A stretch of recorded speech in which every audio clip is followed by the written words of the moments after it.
Apa pentingnya bagiku menjawab pertanyaan anehmu itu? Aku mengerjap lambat, lalu melepas genggamanku pada lengan Elliot. Aku hanya ingin memastikan. Aku mohon, jawablah. Elliot mendengus pelan dan sedikit tersenyum miring padaku. Dia terlalu sulit diterka dari aspek manapun. Ketika dia menanggapi seperti ini, anggapanku ada dua. Yang pertama adalah bahwa dia meremehkan pertanyaanku yang padahal seharusnya aku bisa tahu jawabannya dengan cara sadar diri. Sementara yang kedua, dia memang tidak mau menjawab karena ingin menutupi jawabannya dan tidak mau aku tahu tentang anggapannya terhadapku. Kami memakai selimut putih tebal bersama saat ini. Beberapa saat kemudian, dia menyingkap sisi kanan selimut yang menutupi tubuhnya, lalu turun dari kasur. Kau harus tidur. Ini sudah sangat larut, kata Elliot dengan suaranya yang rendah namun cukup tajam, memberikan teguran padaku. Dia menaikkan selimut untuk menutupi tubuhku sampai bahu. Bahkan dia juga sempat menempelkan telapak tangan kanannya di puncak kepalaku dan mengusap rambutku dengan sangat lembut selama beberapa detik. Namun setelah itu, dia berbalik dan melangkah menuju pintu untuk keluar dari kamar. Aku pun langsung terduduk di atas kasur dan bertanya, "Kau mau kemana, Elliot?" "Ada email dan dokumen yang harus kuperiksa di ruang kerjaku," jawab Elliot tanpa menghentikan langkahnya. Bahkan setelah membuka pintu, dia benar-benar langsung keluar tanpa menoleh padaku lagi. Aku terdiam di atas kasur. Pandanganku tertuju pada pintu yang baru saja tertutup usai kepergian Elliot. Seharusnya dia tidak pergi begitu saja.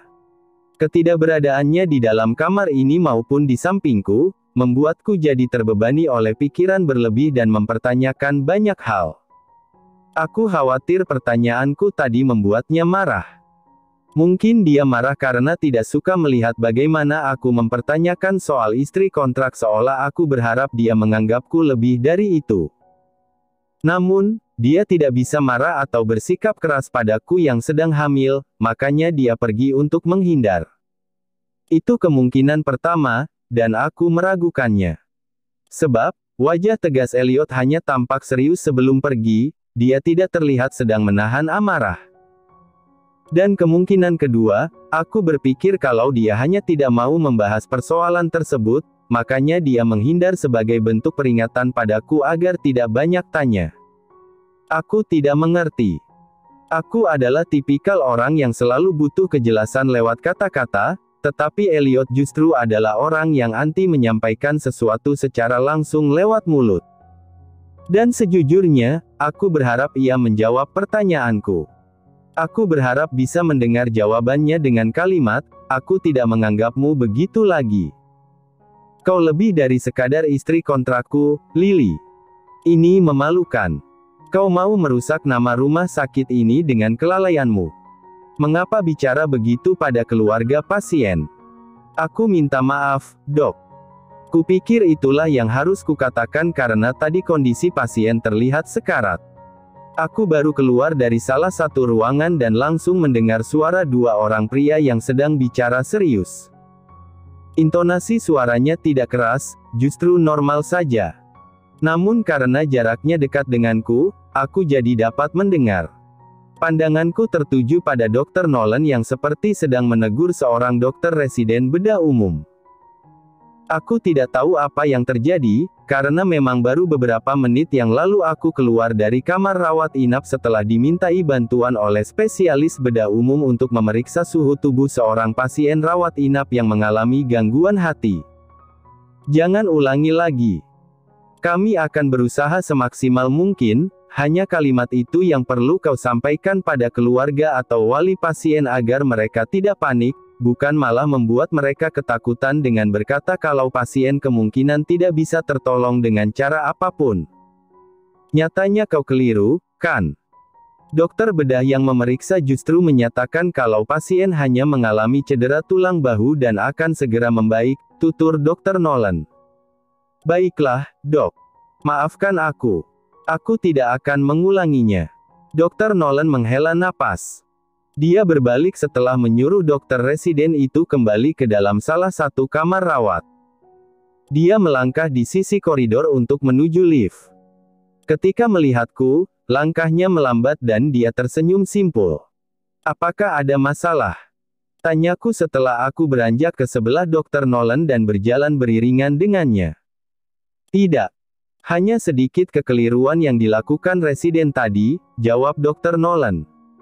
Dia menemui keluarga pasien kecelakaan dan bicara seolah menyalahkan keluarga pasien itu karena tidak memberikan pertolongan pertama, lalu bilang kalau pasien mungkin tidak bisa selamat padahal dokter belum memberikan penanganan apa-apa. Tapi setelah diperiksa, pasien bisa ditangani dengan baik. "Oh, begitu ternyata. Ya ampun," gumamku. "Kau makan siang di mana tadi? Kenapa aku tidak melihatmu di kantin?" "Di ruang jaga perawat, Dok. Tadi aku bersama rekanku dari unit kebidanan dan beberapa perawat membeli makanan pesan antar. Pantas saja kau tidak kelihatan." "Ya." Aku tersenyum padanya. "Apa kau pulang pukul 4 sore nanti?" "Tidak. Aku harus ke unit bedah saraf. Dokter Keith ada operasi sore ini dan aku akan membantu anestesisnya." "Begitukah? Semoga operasinya berjalan dengan baik. Jangan lupa makan dulu sebelum operasi dimulai." Dr. Nolan mengulas senyum hangat padaku. Dia menepuk-nepuk bahu kiriku, lalu berkata, "Terima kasih." Aku berpisah dengan Dr. Nolan di area lift.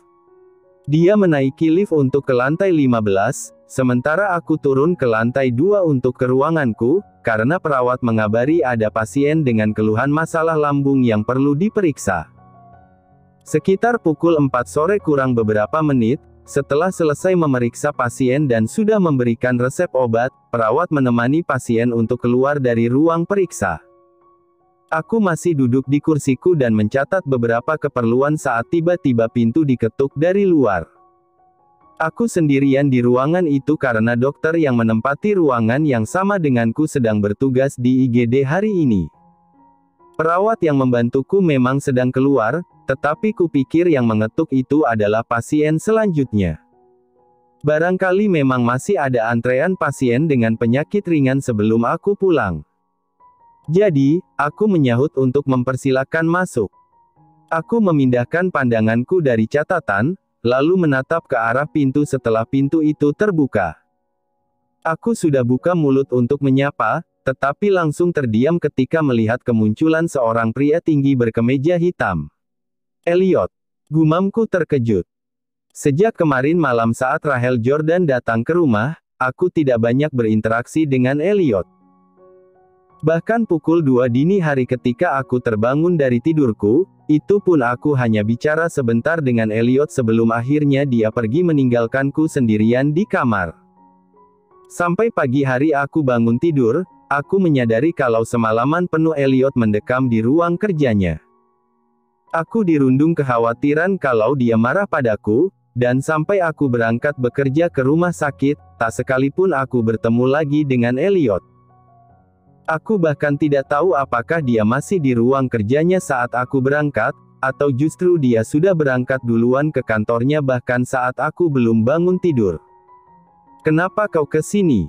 Bukankah seharusnya kau bekerja?" tanyaku dengan kening yang berkerut heran. Elliot melangkah masuk dan menutup pintu secara perlahan. Mata coklatnya yang tajam terpaku menatapku, lantas berkata, "Aku ingin bertemu denganmu." Wai. Aku makin mengernyit. Dia mengangkat tangan kirinya, menunjukkan telapak tangannya yang dibalut oleh dasi abu-abu yang terdapat noda darah. Dia menjawab, "Tanganku terkena pecahan beling." "Apakah lukanya parah dan sangat sakit?" "Tidak juga." "Lalu kenapa kau tidak mengobatinya sendiri? Hanya perlu obat merah dan pembalut luka, kan?" Elliot menggeleng. Dia berdiri di depan mejaku dan menjulurkan tangan kirinya sambil berkata, "Aku mau istriku yang mengobatinya." "Elliot, kau. Tolong obati aku, Dr. Lily." Aku menghela napas panjang, berusaha keras untuk tidak tersenyum karena merasa salah tingkah sekarang. "Kau terdengar seperti anak kecil," gumamku. Dia mengulas senyum tipis sambil menatapku dengan tatapannya yang teduh. Jelas aku makin meleleh sekaligus gugup. Ya Tuhan, aku tidak mau disalahkan karena jatuh cinta pada pria ini. Aku menjulurkan tangan kananku untuk menunjuk ranjang pemeriksaan pasien yang ada di sisi ruangan, meminta Elliot duduk di sana. Dia patuh, lalu mengambil posisi duduk di tepi ranjang selagi aku mengambil beberapa obat luar dari laci mejaku. Aku berdiri tepat di depan Elliot, lalu mulai melepas balutan dasi di telapak tangan kirinya. Keningku berkerut dalam ketika melihat cukup banyak darah yang mengalir dari sana. Namun, mungkin karena harus memakan waktu untuk perjalanan dari gedung Wesley Group ke rumah sakit ini, darahnya jadi sudah sedikit mengering dan tertahan oleh balutan dasi. Berapa lama darahnya mengalir? Tanyaku dengan suara pelan. Entah. Mungkin 10 atau 15 menit. Kenapa bisa sampai seperti ini? Kau tidak hati-hati? Tanyaku pelan. Aku tidak sengaja menyenggol vas bunga sampai jatuh. Lalu saat mengambil pulpenku yang jatuh juga, tanganku terkena beling, jawabnya. Apakah separah itu? Aku pun membersihkan bekas-bekas darah di telapak tangan Elliot menggunakan kain yang kubasahi dengan air bersih. Setelah melihat sumber luka di tangan Elliot, aku sedikit menunduk untuk memerhatikannya, lantas mendapati kalau luka robek akibat terkena beling di tangan itu memang agak dalam, tetapi goresannya tak terlalu luas. 1 senti saja ini memanjang, kau perlu dijahit, Elliot, kataku. Aku mengangkat kepala untuk menatap suamiku yang duduk di tepi ranjang. Saat itulah aku menyadari kalau jarakku dengannya saat ini sangat dekat. Kakiku bahkan berdiri di tengah-tengah antara kedua paha Elliot yang mengapit. Jahit saja. Kalau kau yang melakukannya, aku tidak keberatan, ujar Elliot sambil menatapku lekat. Aku tersenyum dan segera menunduk lagi untuk menghindari tatapannya, lalu berkata, ini masih bisa diobati tanpa dijahit. Aku sadar kalau Elliot terus-menerus menatapku selama aku mengurus luka di tangannya. Saking dekatnya jarakku dengan Elliot, aku dapat merasakan embusan napasnya yang hangat menerpa bagian samping wajahku. Tak hanya itu, di tengah kefokusanku, tangan kanannya bergerak menyentuh pinggangku. Aku langsung berhenti, sebab berpikir Elliot merasa perih saat aku sedang membersihkan lukanya menggunakan alkohol pembersih. Sakit? Tanyaku sambil menatap Elliot. Dia tidak mengatakan apa-apa dan hanya menggeleng, tetapi tangan kanannya tetap berada di pinggangku. Darah di sekujur tubuhku seolah berdesir cepat ketika kurasakan dia mengusap pinggangku yang dia pegang. Aku pun kembali fokus. Hanya sesekali aku melirik lengan Elliot yang terekspos karena bagian lengan dari kemeja hitamnya tergulung. Sempat aku tertegun karena terpaku memandangi guratan vena di lengan Elliot yang maskulin itu. Padahal aku melihatnya setiap hari di rumah, tetapi tetap saja aku selalu mengaguminya. Jangan dikenai air dulu. Mungkin besok sore sudah mengering. Nanti malam di rumah, biar aku yang ganti perbannya jika terasa gatal, kataku saat hampir selesai membalut kain kasa untuk perban di tangan Elliot. Tiba-tiba saja Elliot mencium pipi kananku, lalu berkata, terima kasih, dokter. Aku tentu saja terperangah. Sensasi panas seperti langsung menyelimuti wajahku. Aku khawatir kedua pipiku akan memerah karena merasa tersipu setelah dicium olehnya seperti barusan. Aku pun mengulum bibirku untuk menahan diri agar tidak tersenyum. Beberapa saat kemudian, aku melirik ke arah pintu yang masih tertutup rapat dan berkata, kau tidak boleh melakukan itu di sini. Memangnya kenapa? Siapa yang akan memarahi? Lagi pula tidak ada yang melihat, jawab Elliot dengan entengnya. Tapi tetap saja. Aku menghela napas, lalu memilih untuk berbalik dan merapikan bekas-bekas kapas yang sebelumnya kugunakan untuk membersihkan darah dan luka Elliot. Berapa yang harus kubayar? Tanyanya. Tidak usah, Elliot. Kau bahkan datang tiba-tiba ke sini tanpa mendaftar dulu di lobi, kan?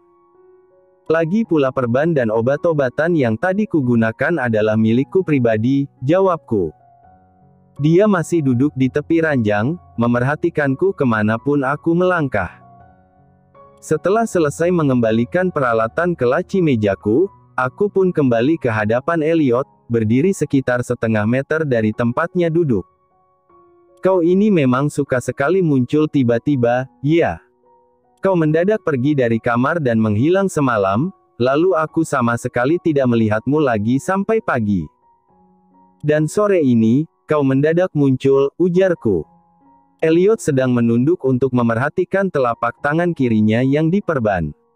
Setelah mendengar perkataanku, dia beralih menatapku dengan sebelah alis tebalnya yang terangkat. Kenapa? Kau merindukanku? Tidak. Aku menggeleng cepat. Hanya saja, kau belum menjawab pertanyaanku semalam. Elliot diam. Senyumnya memudar.